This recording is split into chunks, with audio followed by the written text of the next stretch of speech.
Paz do Senhor a todos. Estamos iniciando aqui mais uma aula do curso da FAESP, do curso básico de teologia, e a matéria hoje é antropologia e hamartiologia, ou seja, doutrina do homem e doutrina do pecado, ou melhor, ensino sobre o pecado, a origem do pecado, as consequências, como o pecado age. Então, não é doutrina, não é pecado, não é doutrina. Então, vamos estudar essas matérias, iniciando por antropologia. São duas matérias que nós vamos transformar, é uma matéria só que nós vamos transformar em duas. Então, vamos lá. Pega aí o seu livro, Bíblia, papel e caneta para as devidas anotações que você achar necessário fazer. Primeira coisa que vamos dizer é que a palavra antropologia é uma palavra que vem do grego anthropos, ou homem, né? Homem no grego é anthropos. Então, antropologia é o estudo do homem, do ser do homem, da origem, da natureza do homem, dos seus atributos, como ele surgiu, como ele é dividido e a origem da alma. Então, em primeiro lugar, eu quero dizer que o homem foi criado por Deus, né? E a gente sabe que não houve evolução. O homem não evoluiu. Costumeiramente, até nas faculdades mais conceituadas, a gente vê aquela imagem do homem, um animal, né? Um gorila, um macaco, porque a ciência chama ele de homem de primata, um macaco de primata, dizendo que ele é o primeiro da espécie. E o homem passou por uma evolução, esse macaco passou por uma evolução até tornar-se homem. E a gente sabe que isso é totalmente contrário à Bíblia, nós não cremos nisso, porque a Bíblia diz que Deus criou o homem à sua imagem e semelhança. E a Bíblia diz que todas as vezes que Deus fazia alguma coisa, Deus criava algo, ele via que era bom. Esse termo, essa expressão bom, ou seja, era perfeito. Portanto, o homem não precisou passar por uma evolução. O homem foi criado perfeito. Como assim? Nos primeiros capítulos de Gênesis, nós vamos ver lá no capítulo 4 dos filhos de Adão. Há alguns filhos lá, um deles chamado Zilá, que diz que ela teve alguns filhos.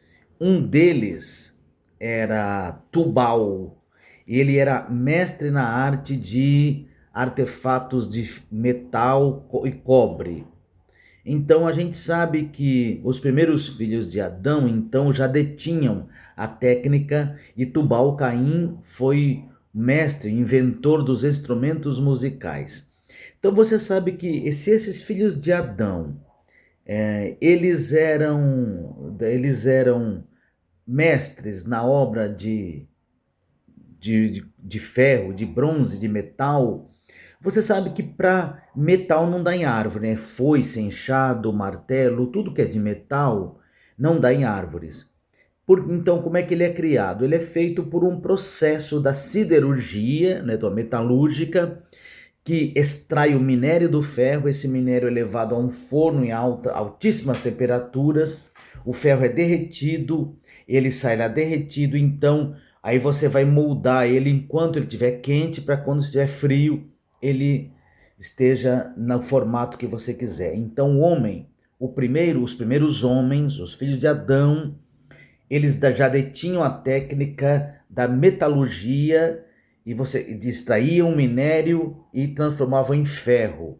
Então o homem é muito diferente daquela ideia de que o homem era um macaco, estava lá e de repente descobriu o fogo. Caiu um raio, ele descobriu o fogo lá, ou encostou uma pedra na outra e saiu faísca. Não é nada disso. O homem era muito inteligente, ele já detinha essas técnicas, né? O homem fazia obras que muitos anos depois, milhares de anos depois, é que o ser humano conquistou essa técnica, né? A gente sabe que na reforma industrial, que foi agora no século XX, no século XIX, na reforma industrial, é que das grandes invenções, é que o homem passou a desenvolver essas coisas, né? a técnica da metalúrgica, da siderurgia.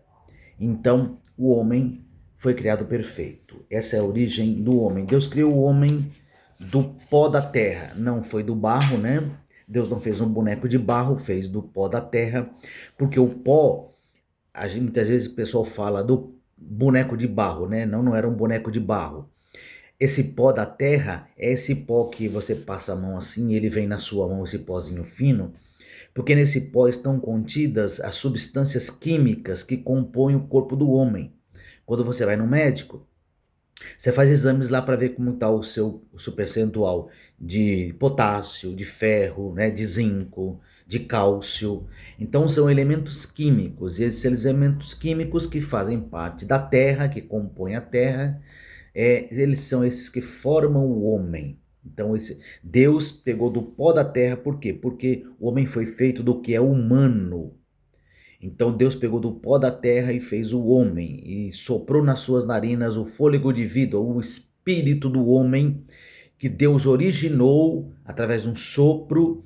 Ele está contido no homem, por isso que o homem é um espírito, e ele tem um espírito, e esse espírito procura, ele é uma partícula de Deus e procura a matriz, por isso que todo homem nasce um adorador.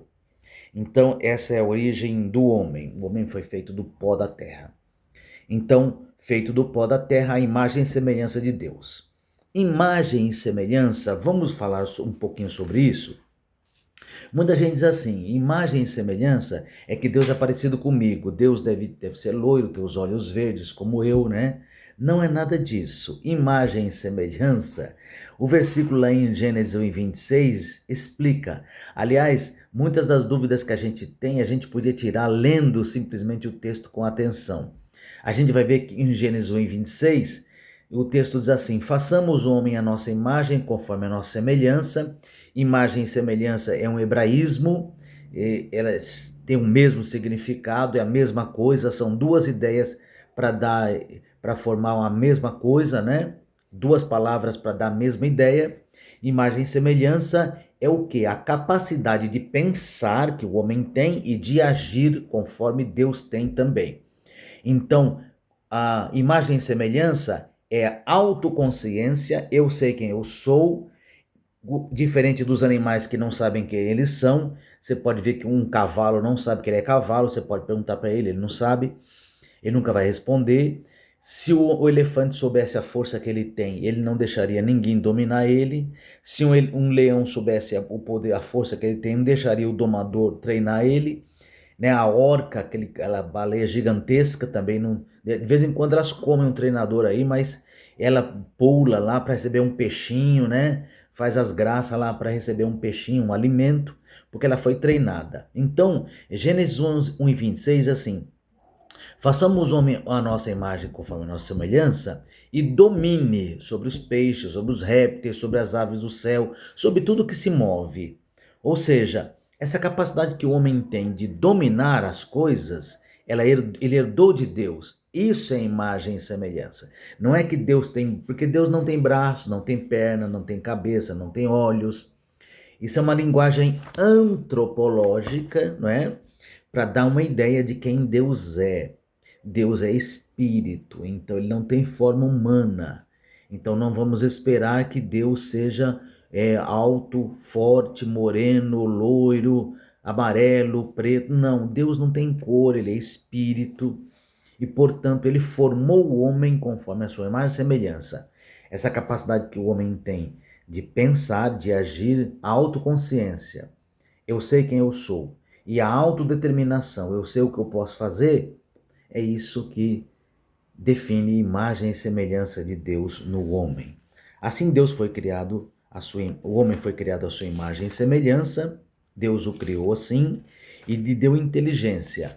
Portanto, irmãos, se você disser que o homem nunca foi na lua, você está negando a imagem e semelhança de Deus. Porque o homem dotado da capacidade, da inteligência, ele pode fazer o que ele quiser, ele só não pode criar a vida. Isso é um atributo exclusivamente de Deus. Mas o homem não tem limites para sua inteligência. O homem constrói pontes, viadutos, estradas, obras fantásticas de engenharia, usando a capacidade que ele tem. que Deus lhe deu. Ele constrói um foguete e vai lá no outro planeta, só não vai mais porque isso custa muito caro. Senão o homem já teria até habitado em outros planetas se ele conseguisse produzir, né, condições para a vida lá. Como não tem, isso custa muito caro. Então, assim é definida a imagem e semelhança de Deus no homem. Ele é um ser intelectual, é um ser espiritual, é um ser que se relaciona. Isso é a imagem e semelhança de Deus no homem. O aspecto moral, né? O aspecto espiritual, o aspecto mental, o aspecto tecnológico, né? Inteligência, o aspecto relacional e por aí porque no aspecto físico Deus não tem, por exemplo, o texto quando fala os olhos de Deus estão em toda parte, não é que Deus tem muitos olhos, é que ele conhece todas as coisas, ele sabe de tudo. A mão de Deus não está encolhida, Deus não tem mão, mas é o poder de Deus. O coração de Deus fala do seu amor, do seu sentimento. A mente de Deus, né, fala da sua inteligência. E por aí, isso é uma linguagem antropológica, porque antropomorfismo é atribuir a Deus forma humana, né? Então, Deus assumiu uma forma humana e passou entre a rocha, entre a fenda da rocha, para Moisés o ver. Ele se manifestou a Abraão como um varão e demais aparições de Deus. Essa teofania, né, que é aparições de Deus, Deus assumiu forma humana, portanto ele tem esse poder de assumir forma humana. Isso aí é antropomorfismo, essa linguagem dizendo que Deus, os olhos de Deus, a mão de Deus, os ouvidos de Deus não estão agravados. Então, e antropopatia é dar a Deus sentimentos humanos, atribuir sentimentos humanos, como no texto que diz que Deus se arrependeu de ter criado o homem. Como assim Deus se arrependeu? Ele não sabia o que ia acontecer? Arrependimento é de quem não sabe o futuro, o que vai acontecer, o resultado da sua obra. Mas ali um erro de tradução, de versão, porque em vez de dizer que Deus se entristeceu de haver criado o homem, traduziram por Deus se arrependeu e Deus não se arrepende, porque não é homem e nem filho do homem para que minta. Imagem e semelhança de Deus, então nós já falamos sobre isso. E então, outra discussão que a gente vê certamente em todos os círculos evangélicos e de estudo da palavra de Deus é sobre dicotomia e tricotomia. O homem é corpo, alma e espírito, ou ele é somente corpo e alma e espírito são a mesma coisa? Então, veja bem, a grande confusão é porque a Bíblia, ora ela chama o homem de alma, ora chama o homem de espírito. Mas nós também cometemos esse erro, né? Digamos assim, nós dizemos, hoje 5 almas se renderam a Cristo. Mas não foram almas, foram pessoas. Só tinha 2 almas vivas lá na escola dominical, por causa da chuva. Então só tinha 2 almas, né? Então Davi diz, a minha alma clama por ti.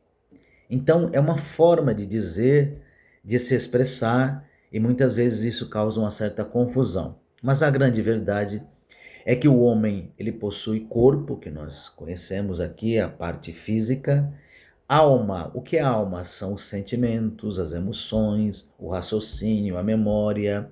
A alma não existe sozinha.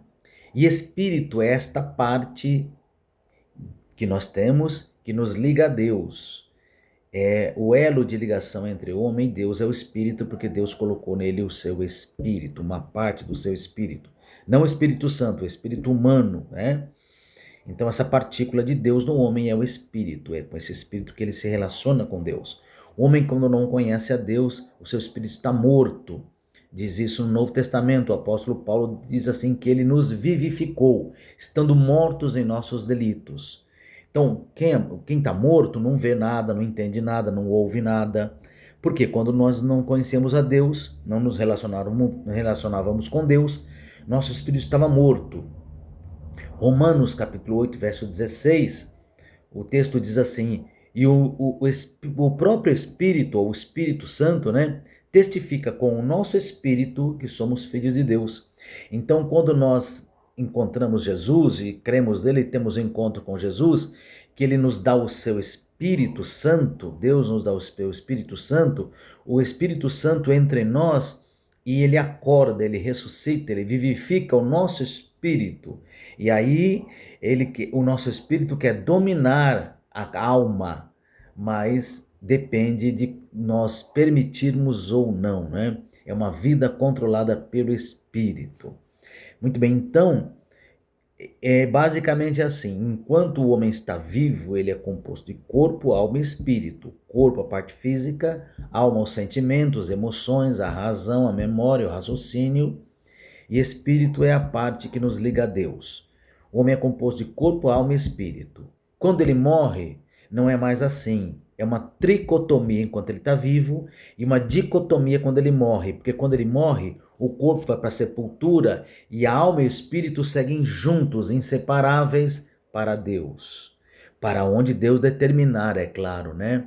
Porque todo espírito do homem quando morre, seu espírito volta para Deus que o deu. Mas aí, se ele fica com Deus ou não no paraíso, nós não sabemos o destino dessa pessoa, porque é Deus quem determina isso. Mas se ele for para o inferno, ele está com Deus do mesmo jeito, porque o Senhor também é Senhor dos que estão perdidos, né? Ninguém escapa do domínio de Deus. Então, Deus criou e ele recebe de volta o espírito do homem. Então, tricotomia quando estamos vivos e dicotomia quando nós morremos. Porque alma e espírito são inseparáveis. Não tem esse negócio de alma penada que fica vagando, não. E o espírito vai para Deus e a alma fica vagando, não. Alma e espírito são inseparáveis, tornam-se um só, né? Então, está aí a definição dessa dicotomia ou tricotomia. Tricotomia quando estamos vivos e dicotomia quando nós morremos. E o último texto aqui, ele fala sobre a origem da alma, o último assunto aqui, a origem da alma.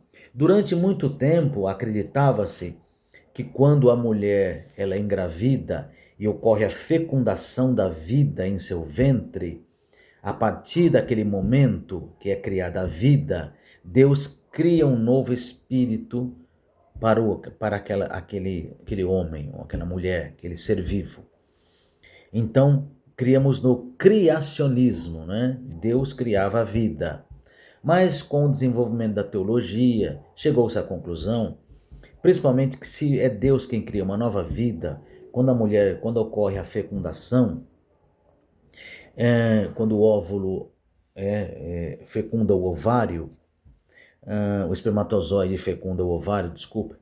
Então, naquele momento da vida, Deus criava um novo espírito ali. Mas com o desenvolvimento da teologia, hoje nós acreditamos que não, que esse espírito não é Deus quem cria, ele é herdado do Pai. Então é uma herança, né?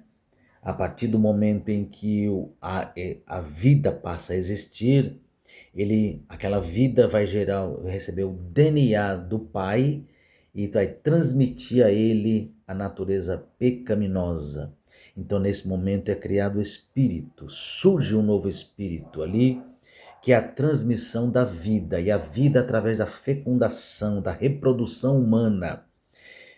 Por isso é que Deus, no Antigo Testamento, Deus exigia que o judeu fosse circuncidado, porque a circuncisão é exatamente no órgão masculino do homem, mostrando que é por ali que é transmitido o pecado. Romanos 5:12 diz: como por um homem entrou o pecado no mundo e pelo pecado a morte, de sorte que todos pecaram, né?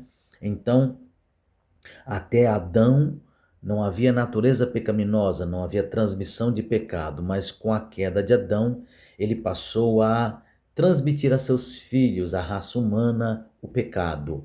E é por isso que Jesus não herdou natureza pecaminosa, porque ele não foi gerado por homem. Não houve reprodução humana em Jesus, na sua concepção de vida, não foi como todos os homens, né? Ele foi gerado pelo Espírito Santo. E aí sim, então, é que se ele foi gerado pelo Espírito Santo, foi gerado sem pecado. Se é Deus quem gera, gera sem pecado. Então, como Jesus foi gerado por obra do Espírito Santo, ele foi gerado sem pecado, ele não herdou natureza pecaminosa, como todos os homens. Então, a herança que nós recebemos do nosso pai é o pecado, né? Junto com toda a genética, com todo o DNA que nós herdamos da nossa família, do nosso pai, o reprodutor, né? Então, é gerado o pecado. Assim, ele é transmitido de pai para filho. Dessa forma, o pecado é transmitido de pai para filho. Então, eu creio que nós encerramos aqui, não é? Um comentário rápido do nosso livro, os principais temas que eram criado à imagem de Deus, introdução ao conhecimento de Deus, atributos e aspectos de semelhança, criacionismo, que é a doutrina ensinada na Bíblia, né? Mas aqui criacionismo é a doutrina que Deus criou todas as coisas, não está se falando sobre a origem da alma, né? Substância do indivíduo, dicotomia, tricotomia, e a origem da alma, que é o que nós comentamos nesse último assunto. Então, basicamente, são esses assuntos da antropologia, né? Mais dúvidas, eu estou à disposição dos irmãos. Deus abençoe em nome de Jesus.